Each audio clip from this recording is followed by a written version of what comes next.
It is March 7, 2022, and a few days ago, the Ukraine has officially offered foreigners the option of fighting for the Ukrainian Foreign Legion or Ukrainian International Legion as part of the Ukrainian military. I know a lot of people are eager to pack their bags and go, but here are some questions that you might want to find out the answers first so that you're not ending up with a bad surprise later on. I have been working in war zones since 2005 as a private security contractor on all kinds of different contracts, and I know a lot of people who did, let's say, work that is more on the military side. And we always asked ourselves a lot of questions on how legit a contract is or what we have to maybe prepare for ahead of time before we going into a new situation. So I just want to share with you the questions that I came up with when I heard about that offer. And if you are interested in joining the Ukrainian military, or if you know anyone who is, forward him this video and really take some time and figure out the answers to those questions. Now, the original video was done in German, but I got so many requests that I should do a version in English, and here it is. This video is going to be slightly different than the original because of certain things that have already happened in between. So I'm updating some of the information. There is a second part that I've already done in German, and I will do that one in English as well. The second part is probably even more important because it deals with the question of why do you want to go. There are reasons to go, there are good reasons to go, but you need to be sure that the reasons why you think you want to go are actually the correct reasons for you. All right, question number one with these kinds of contracts is always, is this going to be considered mercenary work? Now, under international law, you can get prosecuted for being a mercenary. So you have to make sure that any kind of contract of that sort you're going on is not considered mercenary work.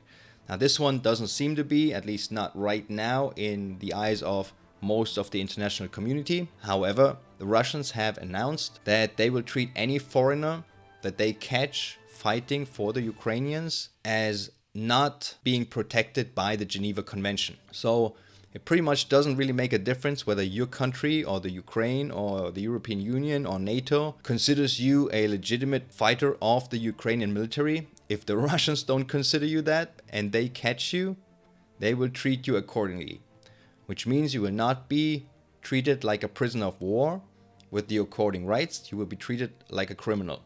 And being a criminal in Russia is not such a great thing. So you can probably get ready for, I don't know, 20 years of Siberian work camp if you make it there alive. So this is one thing you need to consider. This is definitely going to happen if you get caught. When you travel to Ukraine, you will definitely be on the radar of multiple national intelligence services. First of all, your own home country, Ukraine, Russia, and then anyone else who's watching that conflict. Those informations are shared between allied countries, so it's quite possible that if either the Russians or one of the Western nations know about you being there, that whole bloc will know that you are there. If you're currently carrying some sort of a security clearance in your home country, that could endanger that clearance, depending on what the political flavor of the month is, right? So if your government changes, the consequences could change as well. That brings me right to the next point. You need to make sure what the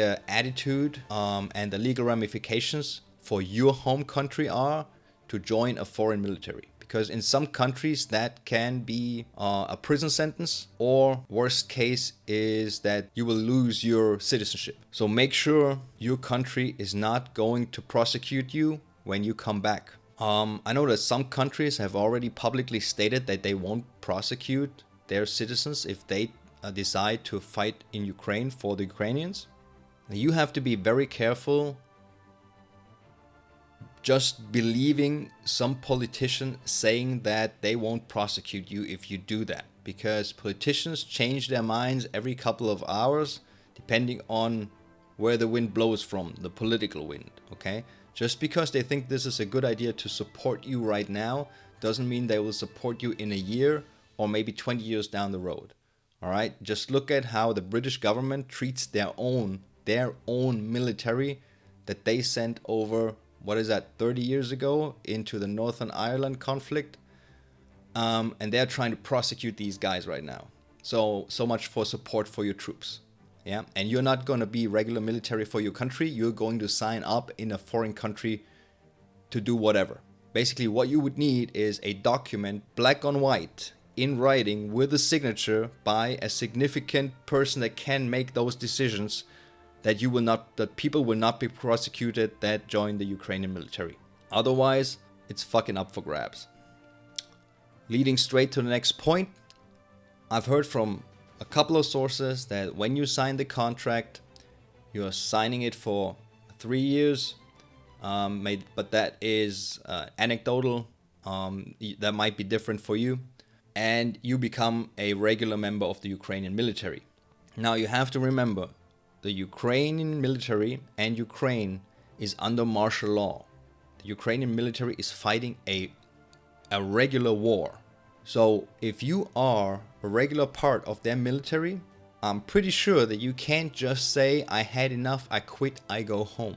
Whether that is because you are tired, whether that is because you find out that war is not really what you actually want, whether you think it's now getting too dangerous, or whether something happened at home and your family needs you back at home for some emergency, unless that contract explicitly states what or if there are any reasons that allow you to leave, you will be stuck there for the time at least that you signed the contract, unless they can keep you for longer, for example, in case of a national emergency, which a war by definition would be. So make sure that you read that contract. Ideally, you'll read it before you get to Ukraine and pack up all your shit, okay?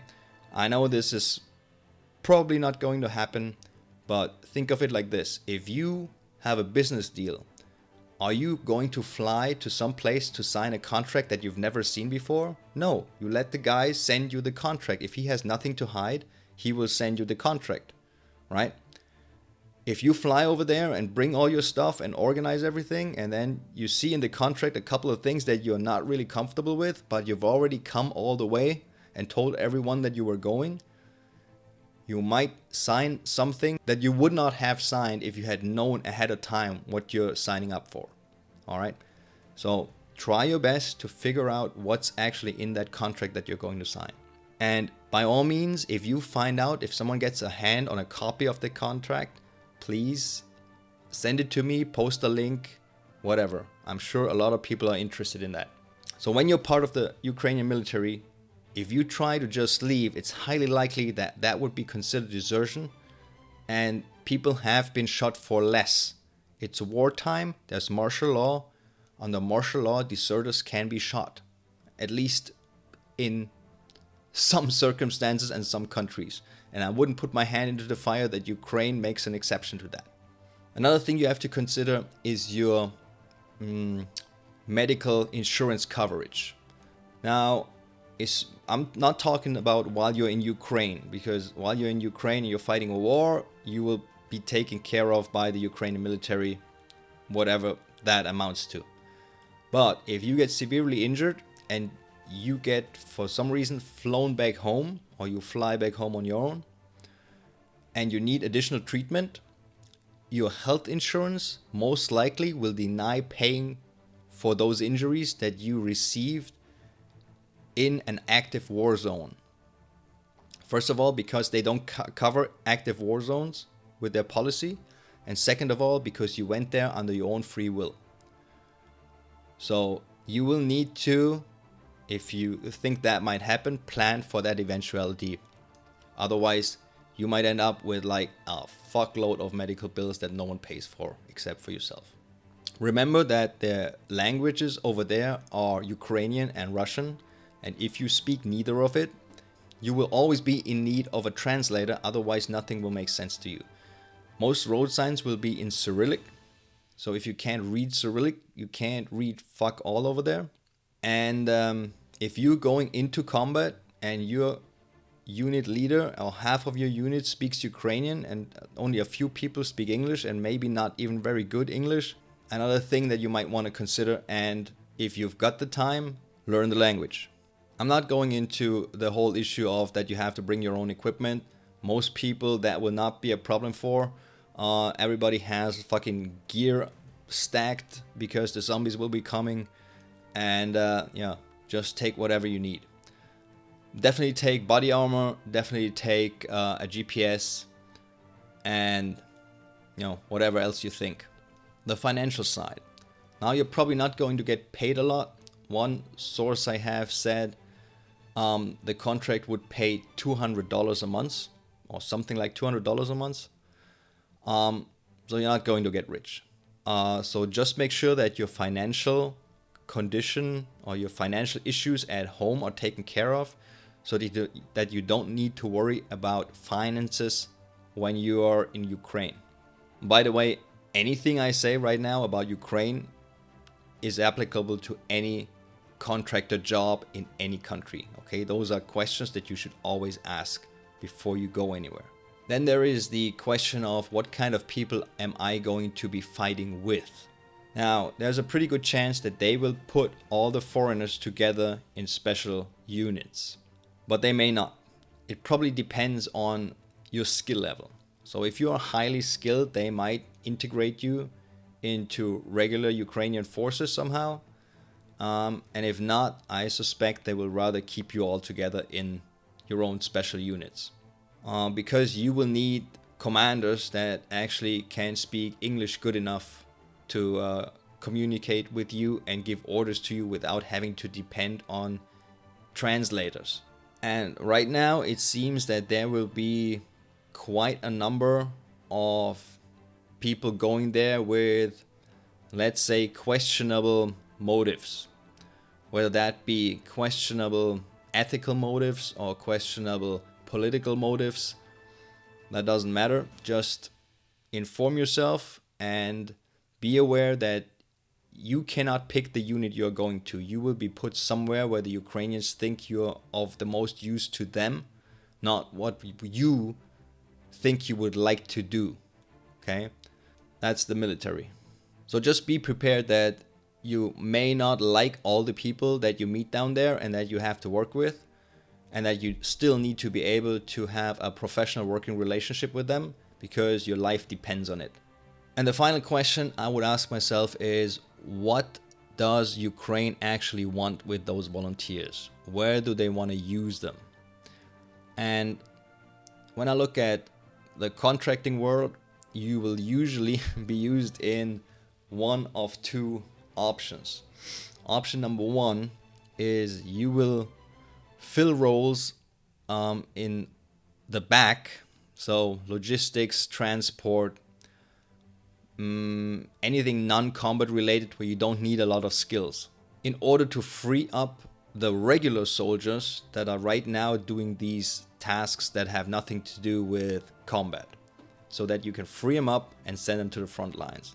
So you will be basically just be replacing regular soldiers somewhere in the back, which is good in one way because it's safer, but it's not the reason why any of you would want to join the Ukrainian forces, because you obviously all go there because you want to fight, right? There is another option what contractors are used for.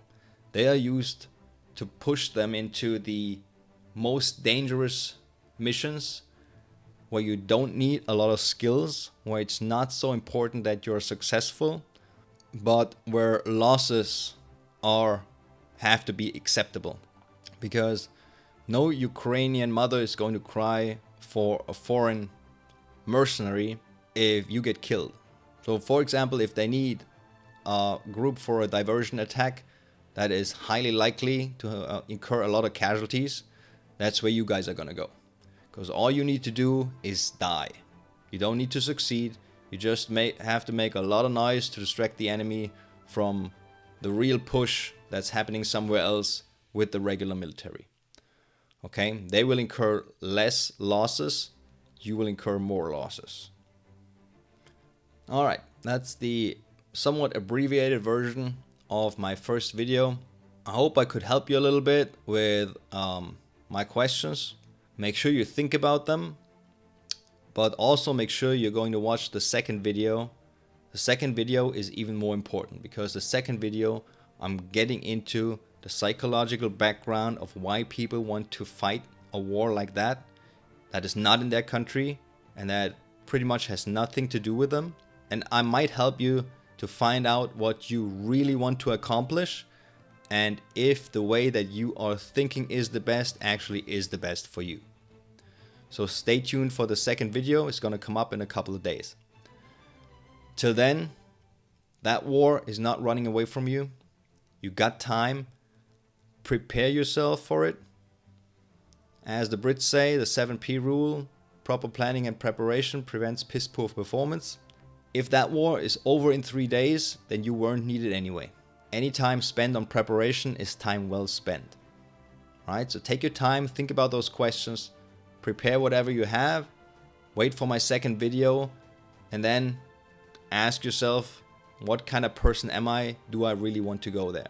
That's gonna come up in the second video. Alright, until then, stay safe, and I see you then.